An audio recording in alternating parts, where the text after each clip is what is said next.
from NBC News, this is Today with Matt Lauer and Meredith Vieira, live from Studio 1A in Rockefeller Plaza. Back now at 8:08, kicking off a special series, Why Are We So Obsessed With? And we begin with our obsession with weight. Americans spend more than $40 billion each year on diet-related foods and products, and that begs the question, have we become overly obsessed with achieving the perfect body? 167! Yeah! From weight loss reality TV shows, books, and the big movie screen. It's called the South Beach Fat Flush, and all you drink is cranberry juice for 72 hours. Our obsession with achieving a trimmer, fitter body is everywhere. From the ads that we're exposed to the magazines that we read, to the way women are portrayed in music videos or dolls, there's just this extra level of pressure on women to look a certain way. I gained 5 pounds. 5 pounds, it might as well be 50. In my gym, I see women basically lining up at the scale to hop on and see what their number is. There's just something about that number that you can hold on to and you can use it as a marker. Am I going to be happy today? Am I going to be sad today? At Curves and Crunch Gym, women feel the pressure to have the perfect physique. When I look at those magazines and I see the perfect body, it kind of motivates me to try to get almost about 10 meters like how they are. It's embedded in the culture. There's an ideal way to look, and if we don't look like that, we've somehow failed in some way. Even celebrities struggle with their size. It's all this maintenance thing that I'm not used to. Right. I've never kept the weight off this long. Eat fit, now bend the knees, don't sit. And America's obsession with weight is nothing new. Up, together, up, over. Oh, what I go through to keep my figure. Fad diets and exercise gimmicks date back as far as 150 years ago. Even your grandparents appreciated a good obesity soap or laxative beans.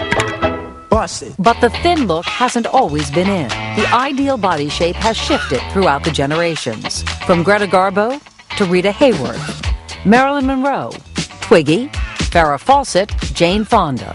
And the in shape now, I think there's a much broader spectrum of body ideals, especially in Hollywood. You have the curvy Kim Kardashian, you have the more athletic Cameron Diaz. Do your crunches like this.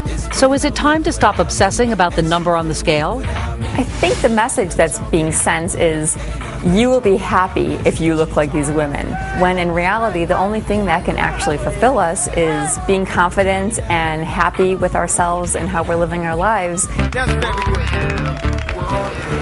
Emmy is a full-figured supermodel and founder of EmmyNation.com. Lisa Lillian is the star of the TV show Hungry Girl on the Cooking Channel and founder of HungryGirl.com. Good morning to both of you. Good morning. Emmy, let me start with you. You travel all over the world talking to young women about body image. Why is it no matter what background we're from, we seem to be fixated, so many of us, on the scale? It seems like everywhere you go, especially in America, and we produce a lot of product to go out to the world with one image. Over and over and over again, it's a prepubescent, very unattainable image to try and get a hold of. But we know that, so why do we continue to fixate on it? Why do we want it so much? Well, it's a catch-22. What you see is what you try and aspire to. I think what we need to do to change that is to use your voice and say, well, these images really don't make me feel good, or there's not enough images that I can relate to.